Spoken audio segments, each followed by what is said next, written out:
আর কবর খুব একাকিত্বের জীবন। আসলে মৌতের যে যন্ত্রণার কথা আমরা বলি না, এটা সবচেয়ে বড় বিষয়টা কি জানেন? এর শারীরিক কষ্ট তো আছেই, এই যে দুনিয়ার সবার থেকে বিচ্ছেদ, এটাই হচ্ছে যন্ত্রণা। সবার থেকে বিচ্ছেদ না, সবার থেকে বিচ্ছেদ হয়ে চলে যেতে হয়, এটাই সবচেয়ে বড় যন্ত্রণা। মানুষ একা থাকতে চায় না। ওই জেলখানায় যে মানুষকে বন্দি করে রাখে না, ওই একাকিত্বের কষ্টে মানুষ ভোগে। একা একা, আমি একা, কেউ নেই আমার সাথে, এটাই।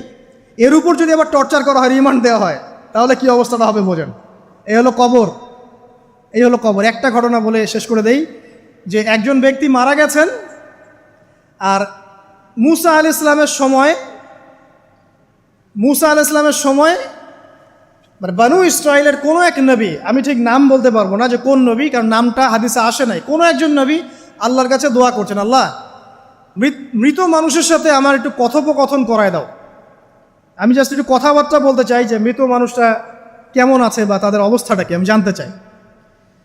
তো আল্লাহ পাক সেই ব্যবস্থা করে দিলেন। তিনি একটা কবরের কাছে গিয়ে দাঁড়ালেন, একজন মৃত মানুষ উঠে আসলেন। এটা সায়েন্স বিশ্বাস নাও করতে পারে, আমাদের কোনো মাথা ব্যথা নাই, ঠিক আছে?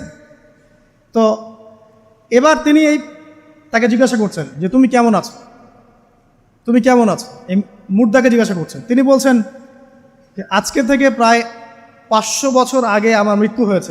এই ব্যক্তি বলছেন আজকে থেকে প্রায় 500 বছর আগে আমার মৃত্যু হয়েছে, এখন পর্যন্ত আমার গা থেকে, আমার আত্মা থেকে মৌতের যন্ত্রণা দূর হয় নাই। লা ইলাহা ইল্লাল্লাহ। তো এই হচ্ছে অবস্থা।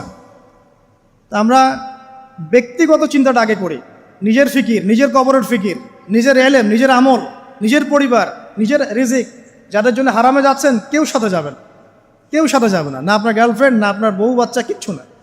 এগুলো তো শুধু মায়ার বাঁধন, মায়ার বাঁধন না, মায়ার বাঁধন। যদি এগুলো নেয়ামত হয় আলহামদুলিল্লাহ, যদি এগুলো দুনিয়াতে আপনার ফিতনা সৃষ্টি করে, আপনি আসহাবুল কাহাফ হয়ে যান। কথা বুঝতে পারছেন না? এরপরে যদি সামর্থ্য হয়, আল্লাহ পাক আপনাকে জ্ঞান দেন, আপনাকে পলিটিক্যাল পদ দেন, ইকোনমিক সেকশনে জ্ঞান দেন, ইত্যাদি ইত্যাদি, আপনাকে আল্লাহ যে সেকশনে রাখবেন সেখান থেকে দিনের খেদমত করবেন, পারবেন না ইনশাল্লাহ? ডক্টর হয়েছেন, রোগীদের ফিস কমায় দেন, ট্রিটমেন্ট ইজি করে দেন। হ্যাঁ, ডক্টর হন, একজন ভালো ডক্টর হন, কসাই হন।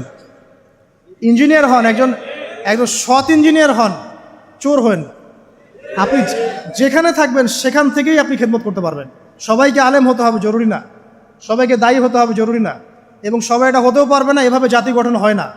আগে বলছি, বিভিন্ন সেকশনে মানুষ আমাদের লাগবে, এবং প্রত্যেকটা সেকশনেই তাওহীদপন্থী ইমানদার মানুষ লাগবে।